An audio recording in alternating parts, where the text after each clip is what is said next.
Umabot na sa kalahating milyong batang na biktima ng sexual abuse online. Ayon po yan sa isang pag-aaral na tinalakay sa Senado. Ang malala pa, nagagamit na rin ang artificial intelligence para magmukhang hubad ang mga menor de edad sa kanilang mga litrato kahit hindi naman. Nakatutok si Ian Cruz.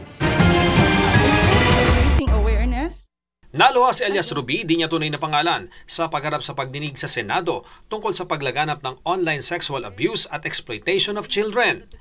Hinikayat niya ang mga tulad niyang biktima na basagin ang kanilang katahimikan ukol sa kanilang pinagdaanan. And if I can do it, believe in yourself that you can do it too.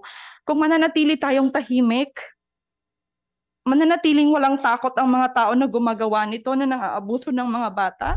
Ayon sa DSWD, tinatarget ng mga online predator ang mga batang Pinoy dahil bukod sa kahirapan sa bansa, maraming laging naka-online kaya madaling katransaksyon. Filipinos are good in communicating in English, so this is another factor.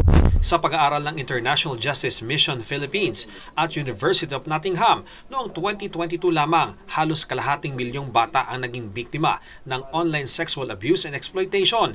Ipinapalagay na marami pa raw ang hindi na ire-report. Ang masaklap, 74% sa mga local facilitator, mga mismong kaanak o kakilala ng mga bata. For every trafficker, there are more or less 3 child victims. And these traffickers are usually relatives or people known to the victims. Nakakabahala na raw sa panahon ngayon, sabi ng Deep Web Connect, isang cybersecurity advocate. Dahil meron pang app online na kayang tila hubaran ang isang nasa larawan. There are bots na lets you undress yung mga minors or any other people gamit po sa pamamagitan po ng bots and artificial intelligence. Ngayon, nagigimbal ako dahil may undress AI pala na pwedeng hubaran gamit ang AI, ang batang yon, at ibenta ang picture sa internet, subscription pa. Sobrang nakakashock, sobrang nakakagalit.